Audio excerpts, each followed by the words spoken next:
Less than an hour, the Bay Area's most notorious serial killer will be put to death. Oscar Ray Bolin, convicted of killing 3 women in 1986, will die tonight unless the U.S. Supreme Court grants a last-minute stay. ABC Action News reporter Michael Paluska is live tonight at the Florida State Prison with the latest on all of this for us. Michael.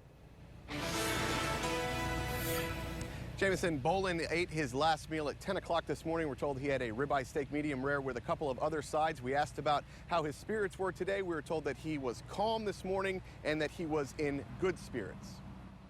Bolin woke up at 6 a.m. this morning. The only visitor he had was his wife, Rosalie. She was able to see him from 8 in the morning until 11. Then Bolin met with a Catholic spiritual advisor. Bolin's attorneys have filed an appeal, but if the state's highest court doesn't intervene, Bolin will die by lethal injection at 6 p.m.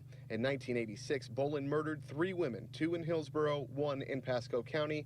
All were stabbed and beat to death, their bodies found dumped in rural areas. Bolin's killing spree finally ended after he abducted and raped an Ohio woman. He pleaded guilty in that case and was sentenced to 25 to 75 years in prison. In 1990, a tip led investigators straight to Bolin for those murders in 1986. He will be the 23rd death row inmate executed during the governor's time in office. Prison officials say they will be waiting until the final seconds to inject the deadly concoction. And there's actually a phone in the execution chamber that is a direct line from the governor to that room. And if anything occurs leading up to the execution, that phone is on, it rings, there's no chance of not being able to reach somebody. And you can't even imagine what the victims' families have gone through over the past 30 years. This has been a horrific time in their lives waiting for Bolin to be executed here. Our Carson Chambers is actually going to witness the execution. She spoke to family members about how this has been shaking out in the past 3 decades. It's a little overwhelming, but it's good to see that a lot of people remember.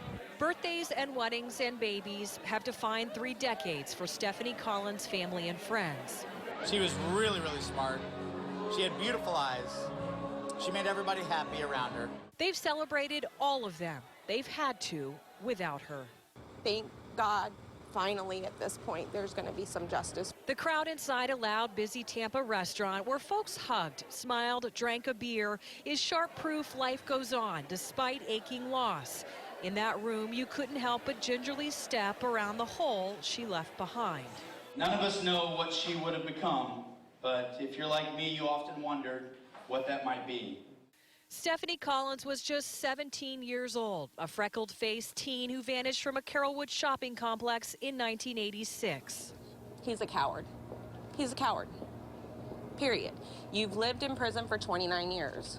You've been convicted time and time again.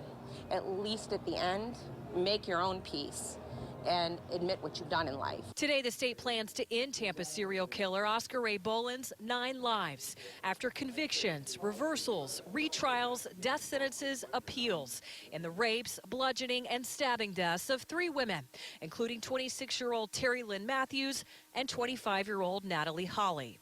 We've been waiting for this a very, very long time, and it's about time. Time for what Stephanie's brother and friends simply describe as relief. Still, life goes on despite her loss. I've debated on how I'm going to feel on the drive back. I honestly don't know, but I know that I'm not going to be sitting there talking to friends about what happened to my sister and think to myself, well, that guy's still sitting there. That'll be over.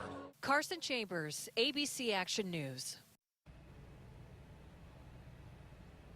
And just to put that into perspective with the legal system, he was found guilty 10 times by 10 different juries for those 3 murders that Carson just mentioned. But still, even despite all those convictions in the 1990s, he married a paralegal that worked on the case. She still thinks that he is innocent. That is Rosalie Bolin. She left her prominent Tampa husband then, who was a lawyer, and she married Bolin over the phone. ABC Action News actually covered that event in 1996. She visited him this morning for 3 hours. Now, we asked if family members were able to attend the execution. We're told that per state law, they cannot attend executions of the condemned, so Rosalie Bolin will not get to see her husband executed. We'll have much more coming up tonight at 6. For now, we are live here in Union County. Michael Paluska, ABC Action News.